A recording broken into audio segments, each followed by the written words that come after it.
Hello my beautiful soul family. Future prediction with Priyanjali में आप सभी का स्वागत है। मिड जून का रीडिंग स्टार्ट करते हैं।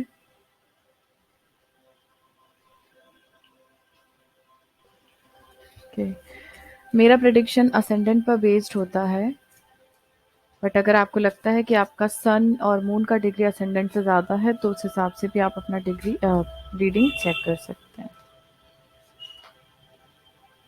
ओके, अगर प्लैनेट के प्लेसमेंट्स में आपको बताऊं तो इस वक्त पर सन और राहु कंजंक्शन के साथ आपके सेकंड हाउस में प्लेस्ड है। मर्क्यूरी 2 जून को यानी परसों रेट्रोगेट होकर आपके सेकंड हाउस में आ जाएगा। अभी वो आपके थर्ड हाउस में है, बट आफ्टर 2 डेज मर्क्यूरी आपके सेकंड हाउस में आ जाएगा। मार्स आप लोगों के फोर्थ हाउस में है, वीनस आप लोगों के थर्ड हाउस में है, सैटर्न आपके 10th हाउस में है और केतु आपके 8th हाउस में है। इस वक्त जुपिटर आपके 11th हाउस में है, जो आपके लव लाइफ और आपकी मैरिज दोनों को ही प्रोटेक्ट करके रखा है। Okay, Aries ascendant.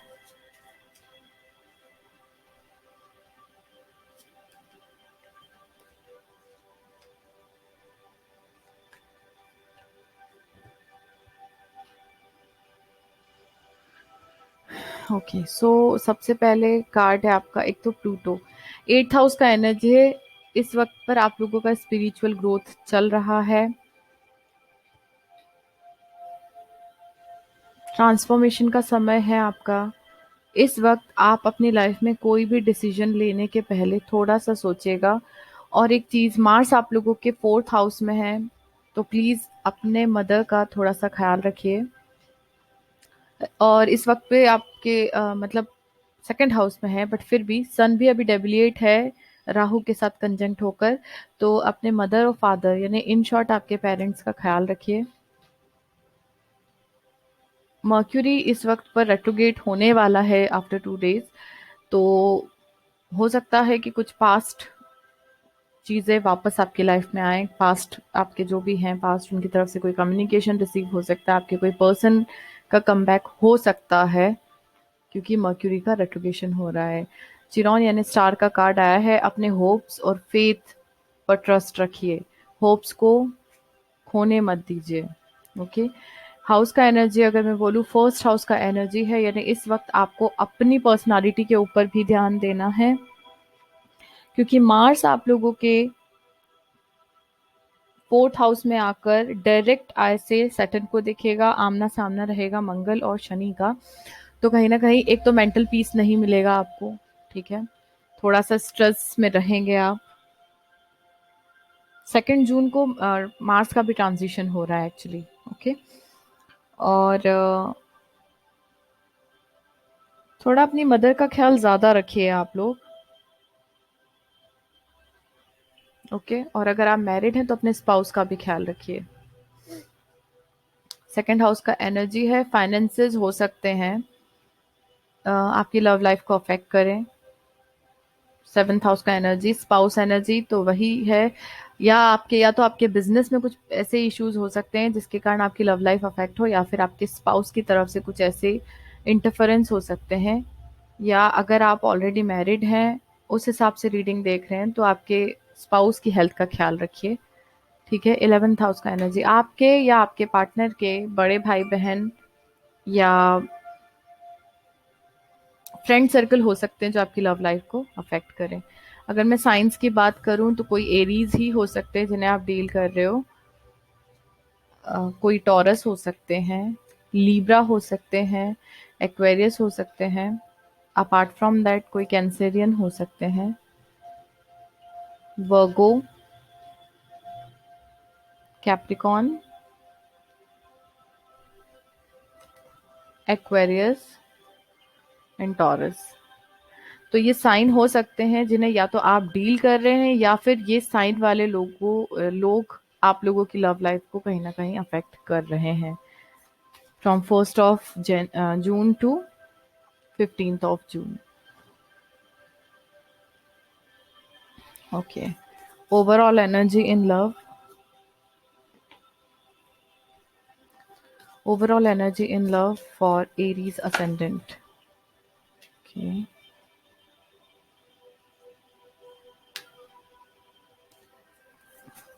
Overall energy in love.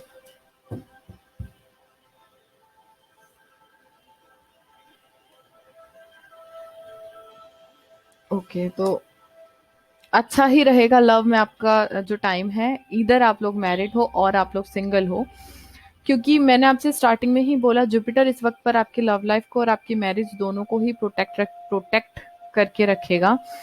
सन का कार्ड यानी हैप्पीनेस है। इन नेक्स्ट 15 डेज हो सकता है आप जिस चीज का वेट कर रहे हो वो हो, लेकिन अभी अपने अंदर की फेमिनिन के ऊपर वर्क करते रहिए।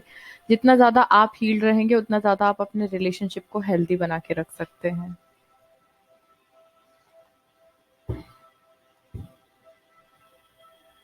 Okay, so let's see recent past, current and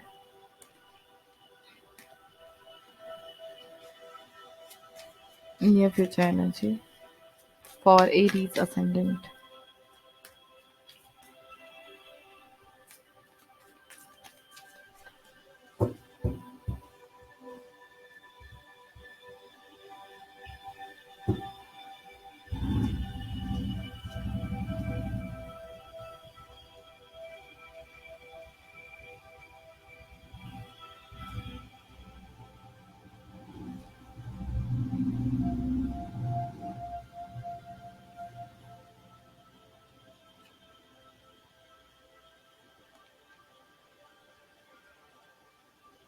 okay, तो अंडरनीथ कार्ड है कॉम्प्रोमाइज यानी कि 6 ऑफ पेंटिकल्स। इट मीन्स कि आप लोगों की लाइफ में आगे equal give and take balance का ये कार्ड होता है, ठीक है, इक्वली।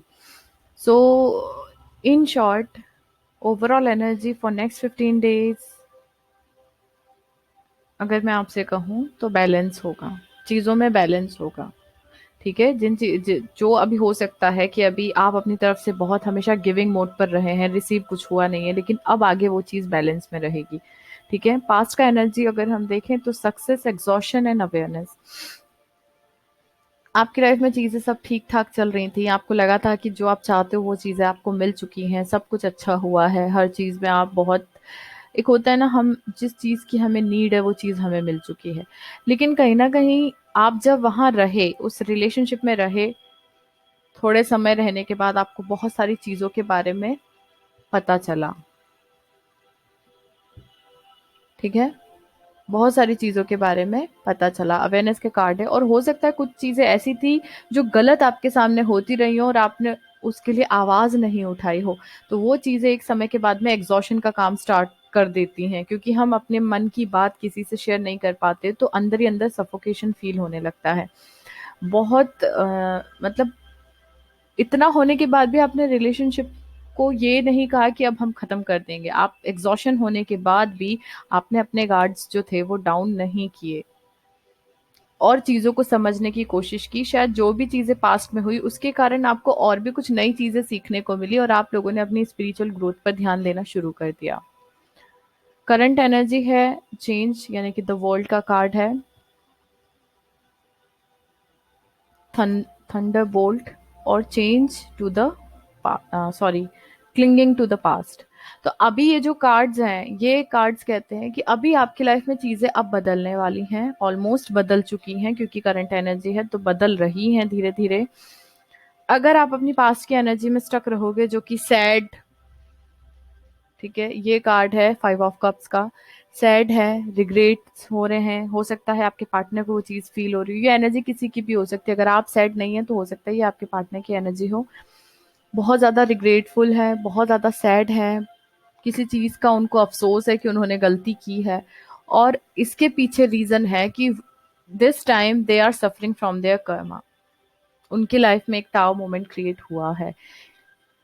क्यों? क्योंकि यहाँ आपकी लाइफ में चेंज हुआ है और वही चेंज के कारण हो सकता है आप अब अपने ऊपर ध्यान देना शुरू कर चुके हैं, स्टक नहीं है अपने पास्ट में। ये उनके लिए एक ऐसा टाव मोमेंट है, उन्होंने एक्सपेक्ट नहीं किया था कि आपके अंदर ये चेंज आएगा।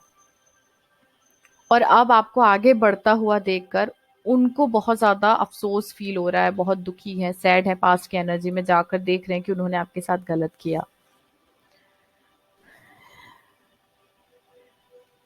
नियर फ्यूचर का अगर हम एनर्जी देखें,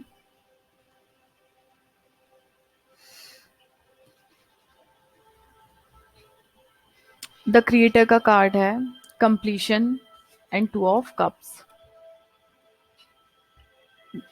ओके, सो अब यहाँ पर जैसा कि मैंने आपसे बोला है साइकिल स्टार्ट हुआ है, नियर फ्यूचर के एनर्जी में कंप्लीशन जरूर होगा। ठीक है, हो सकता है आपकी लाइफ में एक साइकिल कंप्लीट हो, जैसे, या फिर अभी आपकी साइकिल, आप लोगों की लाइफ में जो साइकिल कंप्लीट हो रही है उसका अफेक्ट उन पे पड़ा है, उनकी लाइफ में एक टावर मोमेंट आया है, they are suffering from their karmas, और अब उनका जब जैसे ही कंप्लीशन होगा वैसे ही वो आपको अप्रोच करेंगे।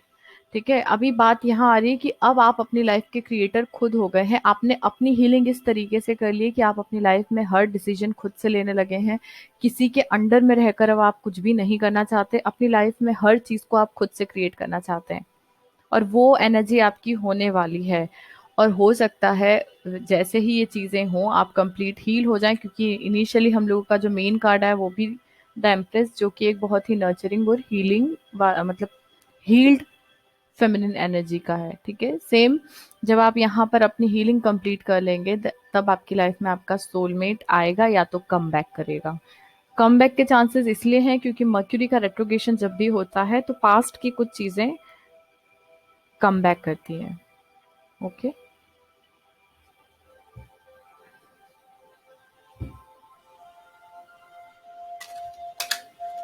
advice for Aries ascendant. Advice for Aries ascendant. Look at the bigger picture. अभी चीजें ऐसी हुई होंगी जिसके कारण आपको बहुत सारी चीजों पे ट्रस्ट भी नहीं हो रहा है और बिलीव नहीं कर पा रहे हैं चीजों को लेकर, लेकिन बिलीव रखिए, अब आपको थोड़ा सा अपना नजरिया बदलना है। जो छोटी छोटी चीजों पे इश्यूज बन रहे थे उसको छोड़ दीजिए और आपको अब बड़ी चीजों पे देखना है कि क्या है आपके पास। जो नहीं है वो तो ठीक है, बट क्या अभी जो है उसके लिए ग्रेटिट्यूड जरूर शो कीजिएगा। ठीक है, और personal issue reaches resolution. Okay, तो टेंशन लेने की जरूरत नहीं है। इन नेक्स्ट 15 डेज जिस प्रॉब्लम का सोल्यूशन आप काफी समय से चाह रहे हैं, हो सकता है नेक्स्ट 15 डेज में आपकी प्रॉब्लम सॉर्ट आउट हो जाए। ओके, एंजल की तरफ से क्या मैसेजेस हैं for Aries ascendant? Aries ascendant, not the right time. आप सोचेंगे कि तुरंत चीजें ठीक हो जाएं तो अभी वो सही समय नहीं है। हो सकता है कहीं ना कहीं आप अभी भी पास्ट के कुछ एनर्जी में स्टक हो, तो पहले खुद कंप्लीट हील हो जाइए आप, तो अपने आप आपको यहाँ पे प्रॉब्लम आपका सॉर्ट आउट हो जाएगा। अगेन पीसफुल रिजोल्यूशन, अभी सेम यही कार्ड देखिए आप, और पर्सनल इशू रीचेस रिजोल्यूशन, और एंजल की तरफ से भी सेम मैसेज है, पीसफुल रिजोल्यूशन। तो अगर मैं इन शॉर्ट आपसे कहूँ तो नेक्स्ट 15 डेज में इनिशियली आप लोगों की लाइफ में आपकी प्रॉब्लम का सॉल्यूशन मिलना शुरू हो जाएगा, आपको abundance.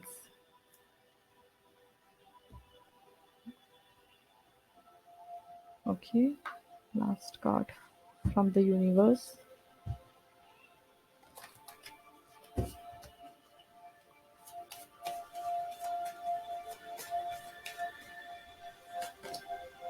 Seeking good, look for good in your current situation. जो मैंने अभी आपसे यहाँ कहा था कि आपको अभी जो आपके पास है, जो सिचुएशन जो इस वक्त करंट में आप जहाँ हैं, जो आपके पास है उसमें आप अच्छा देखने की कोशिश कीजिए, जो नहीं है वहां पर फोकस मत लेकर जाइए। ठीक है, वही हमारे माइंडसेट को नेगेटिव पॉजिटिव में कन्वर्ट करता है। Okay, so that's all for you Aries ascendant. अगर आप लोगों को पर्सनल रीडिंग करवानी है तो आप लोग मुझसे कांटेक्ट कर सकते हैं, कांटेक्ट की डिटेल आपको डिस्क्रिप्शन बॉक्स में मिल जाएगी। मिलती हूँ नेक्स्ट वीडियो में, तब तक के लिए thank you so much, stay tuned.